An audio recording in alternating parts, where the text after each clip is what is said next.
ಹಾಗೆ ಹೆಸರಾಂತ ನಿರ್ದೇಶಕರು ಚೇತನ್ ಅವರು ಇದ್ದಾರೆ. ನಾವು ಬಾಲ್ಯ ಜೀವನ ಎಲ್ಲ ಕೇಳ್ತಾ ಇದ್ವಿ, ಹೇಗೆ ಬಂತು ಆಸಕ್ತಿ ಅಂತ ಹೇಳಿ. ಅವರು ಸಾಹಿತಿಯಾಗಿ ಒಂದು ಹಾಡುಗಾರನಾಗಿ ಎಂಟ್ರಿ ಕೊಟ್ಟಂಥವ್ರು ಸಿನಿಮಾ. ಸೊ ತಾವು ಮೊದಲನೇ ಸಿನಿಮಾ ಡೈರೆಕ್ಷನ್ ಮಾಡಬೇಕಂತ ಯಾವಾಗ ಅನಿಸಿದ್ದು?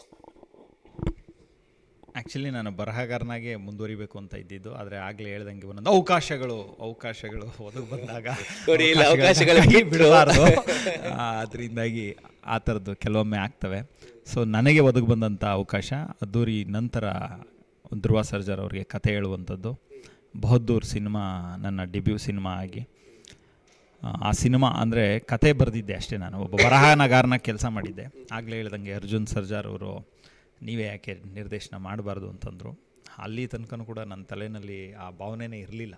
ಆ್ಯಂಡ್ ಯಾವಾಗಲೂ ಕೂಡ ಪ್ರತಿಯೊಂದನ್ನು ಚಾಲೆಂಜಿಂಗಾಗಿ ತಗೊಂಡೆ ಅಭ್ಯಾಸ. ಆ್ಯಂಡ್ ಯೂಶ್ವಲ್ ಆಗಿ ಪ್ರತಿ ಟೆಕ್ನಿಷಿಯನ್ ಒಳಗೂ ಒಬ್ಬ ನಿರ್ದೇಶಕ ಇರ್ತಾನೆ, ಅವನನ್ನು ಗುರುತಿಸ್ಕೊಬೇಕಾಗತ್ತೆ. ನನ್ನೊಳಗಡೆ ಒಬ್ಬ ನಿರ್ದೇಶಕನ ಗುರುತಿಸಿದ್ದು ಅರ್ಜುನ್ ಸರ್ಜಾ ಅವರು. ಹಾಗಾದ್ರೆ ನೀವು ಅರ್ಜುನ್ ಸರ್ಜಾ ಅವರ ಬಳಿಯಲ್ಲಿ ಒಂದು ಕತೆ ಹೇಳಬೇಕು ಅಂತ ಒಪ್ಸ್ಲಿಕ್ಕೆ ಹೋಗಿದ್ದು.